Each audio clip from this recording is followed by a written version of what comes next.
Hey y'all, welcome back to Keepin a Catholic. My name is Star, and today we're going to be talking about a couple things that you can give up for Lent.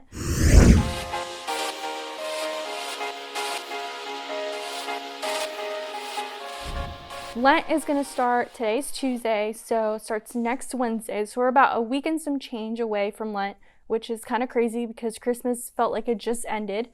So it's crazy that we're going to start going into this season of Lent. Lent is all about prayer, fasting, and almsgiving. And so I really want to take this time to kind of just go over some things that maybe you can do to help get yourself in the mindset and preparing yourself for Easter. Easter is coming up. Lent is the perfect time to just get yourself prepared mentally. And really just bring things forth to your mind that maybe some things that you want to change, some things that you want to do differently, some things that maybe you've been wanting to start spiritually wise, but you haven't really found the opportunity to do it. So Lent is the perfect opportunity to kind of meditate on that and really just start something that you, that's going to help bring you closer to God and to Christ, and to really walk with him throughout this journey that he's going to be going through as well, or that he went through right before his passion. And so let's dive into it. All right, so what is Lent? So Lent is, again, like I said, it's a time for prayer, it's a time for fasting, and it's a time for almsgiving. So why a time for prayer? So remember, we're getting ourselves into the mindset, we're preparing for Christ's passion, we're preparing for his resurrection, we're preparing for Easter, okay? We're preparing for that big moment. It's like the ultimate moment in our faith when God proves to us, that this is my son, this is what he came for, this is what he came to do, and he's going to fulfill his mission.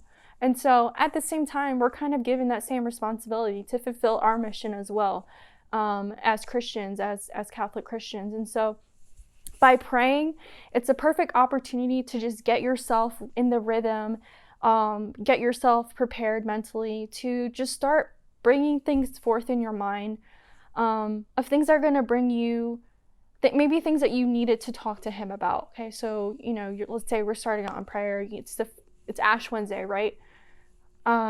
Lord, I know you're about to start, this is the 40 days of Lent.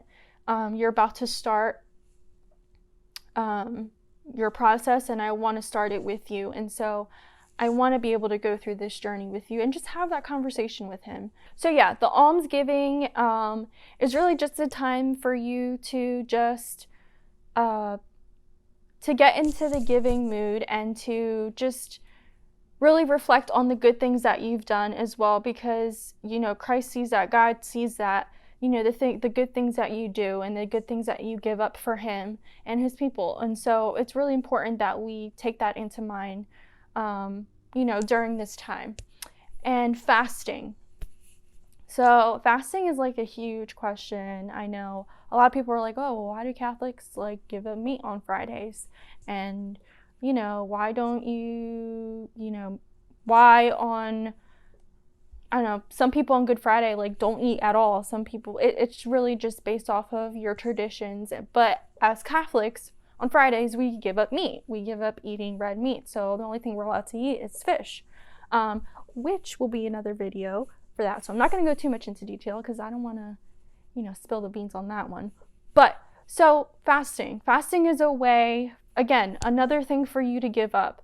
When Christ was during his journey through the 40 days, that time of reflection, he barely ate, I'm sure. He sacrificed a lot during that time. And so we should be doing the same thing.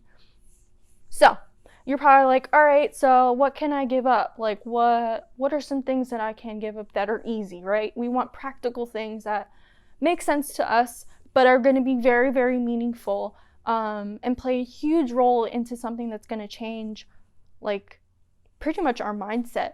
After the 40 days, after Easter's done, after Lent is over, those 40 days is going to be it's going to fly. And then after, those 40 days, those things are going to become a habit. And so this is the perfect way to start forming a new habit and a good habit.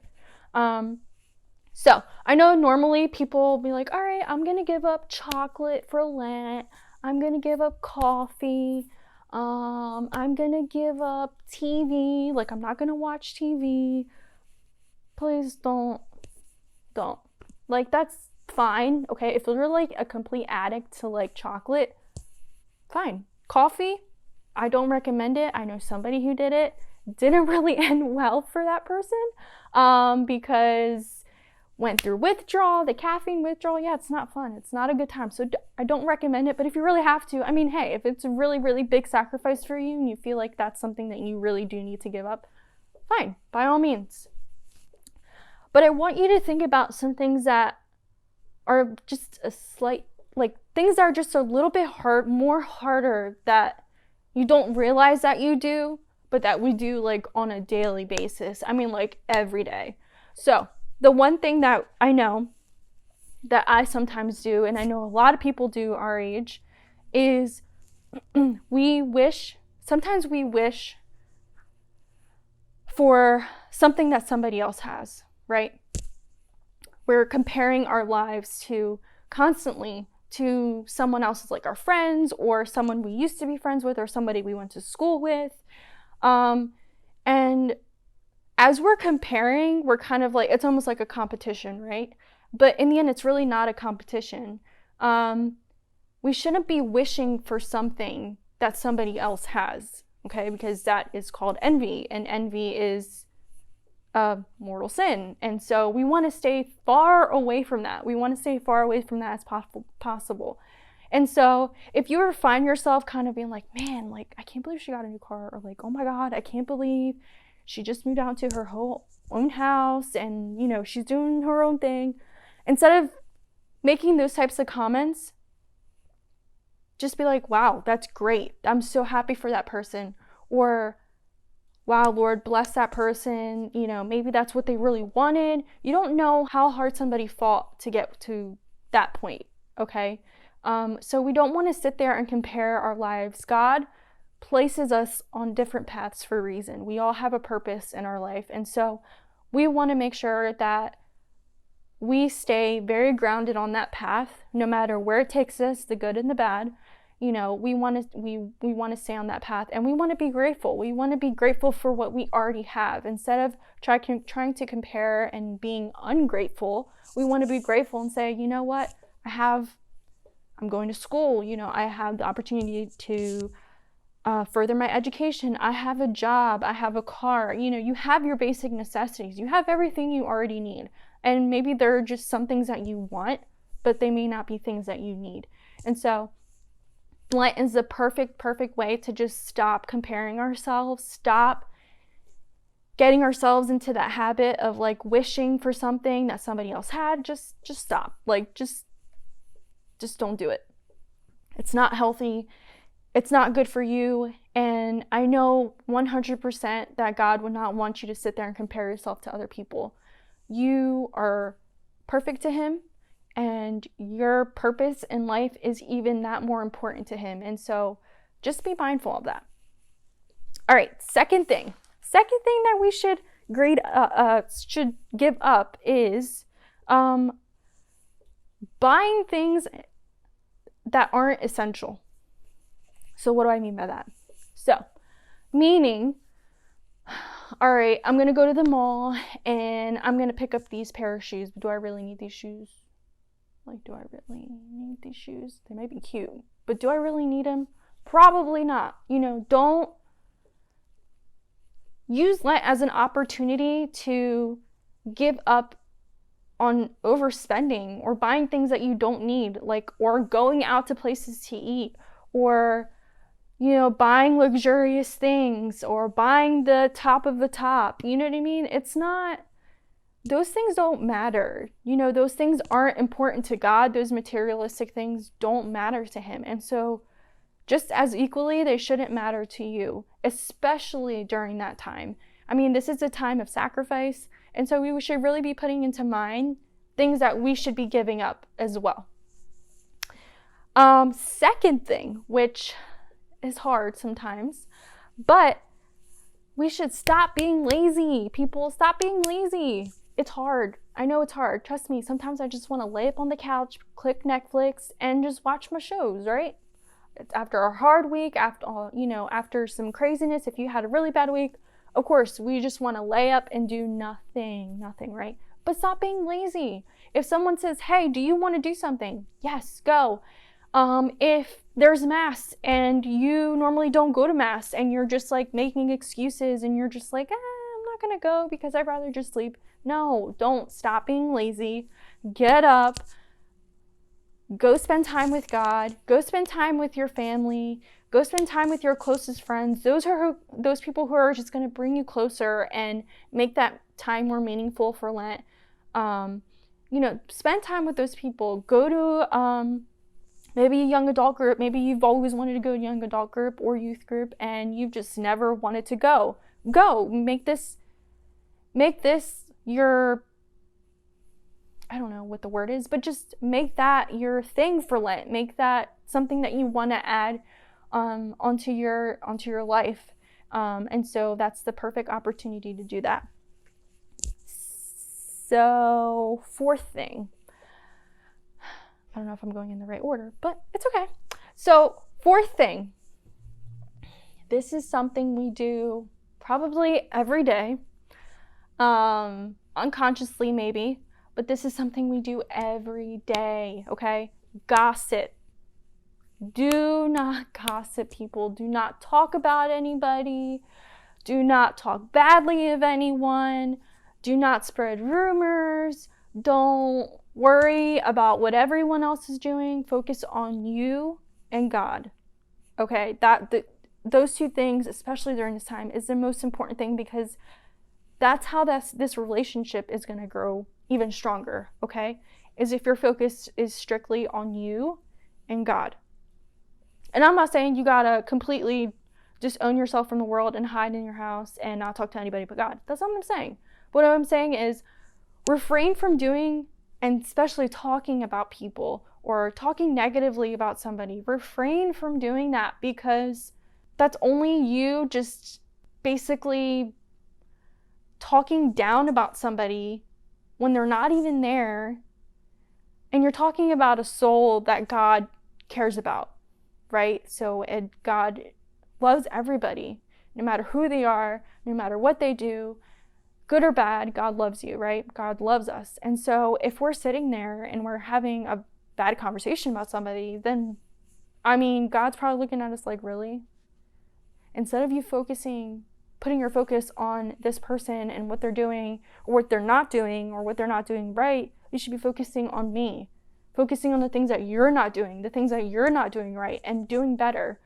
And so I know it's so hard because it's so easy to be like, oh, did you hear about this? No, I didn't. What happened? Like, that's just like the little worm in the ear that just keeps going deeper and deeper and deeper, and it just doesn't stop. And so just please try to stop doing that. I know it's hard. It's a nasty thing that I think some of us really need to work on. The second to last thing is to refrain from saying Jesus or God outside of prayer. Okay? What do I mean by that?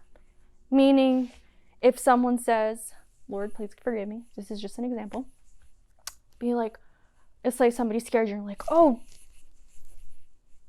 yeah, Jesus. You're like, oh, Jesus. No, don't do that. Don't take his name in vain. Don't say OMG. I'm not going to say it out loud, but don't say OMG or like, I said it earlier on the video, actually. I shouldn't have said that, but I did.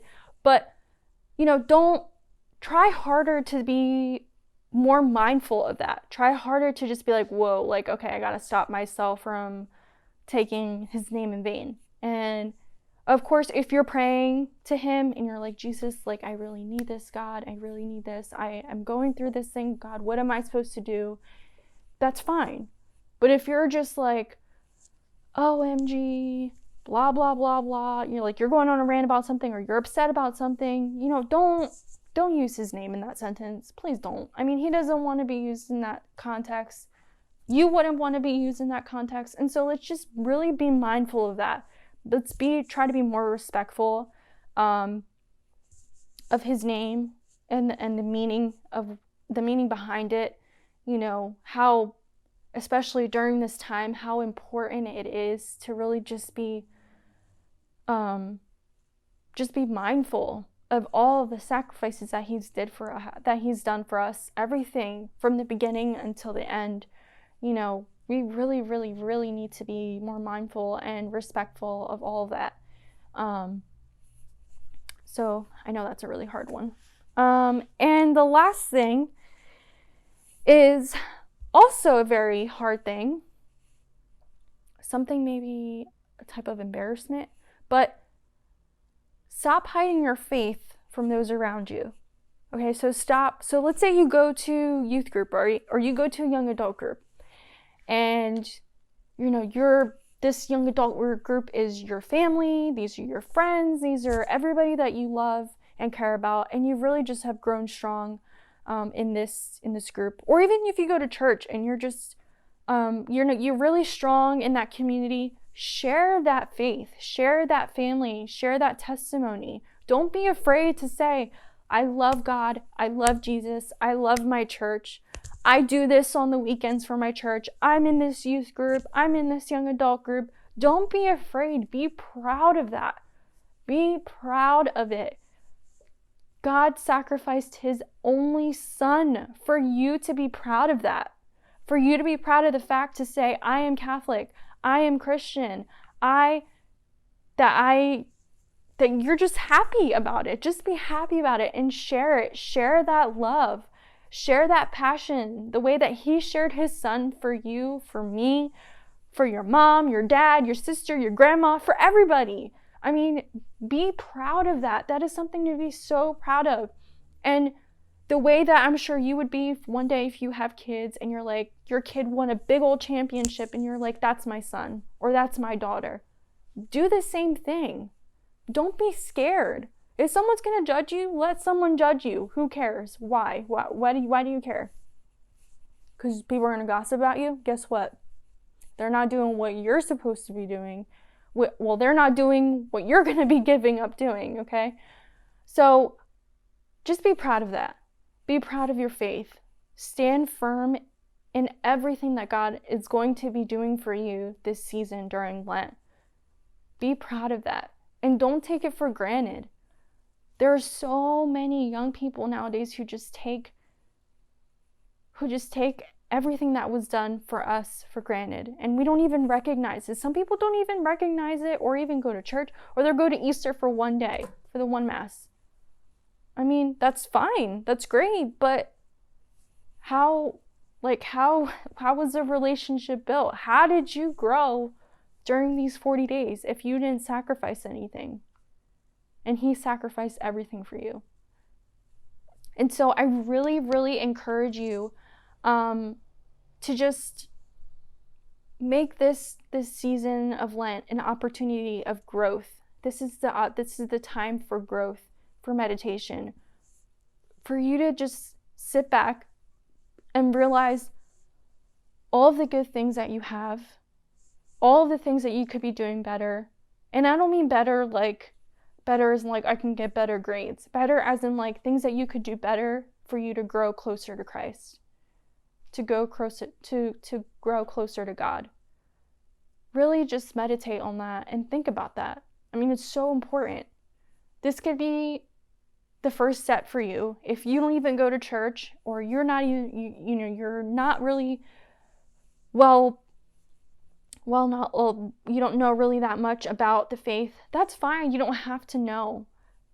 But if you're like even the slightest bit kind of interested, just take advantage of this opportunity, of this moment in time, these 40 days that are about to be coming up, and really just take this time to sacrifice something, to give something to him, to pray, to talk to him more, and to just be more aware of the things that we could be changing. And so I really hope you enjoyed this video. I'm really excited for the next one. We have some really, really exciting videos planned. Please let me know any topics that you want to know, that you want to learn about Lent, like Palm Sunday or why we do ashes, anything you want to know. Please let me know in the comments below. Like, subscribe to our YouTube channel, Keepin It Catholic. And just, I really hope you enjoyed this video, and I can't wait for the next one. Thank you. Bye.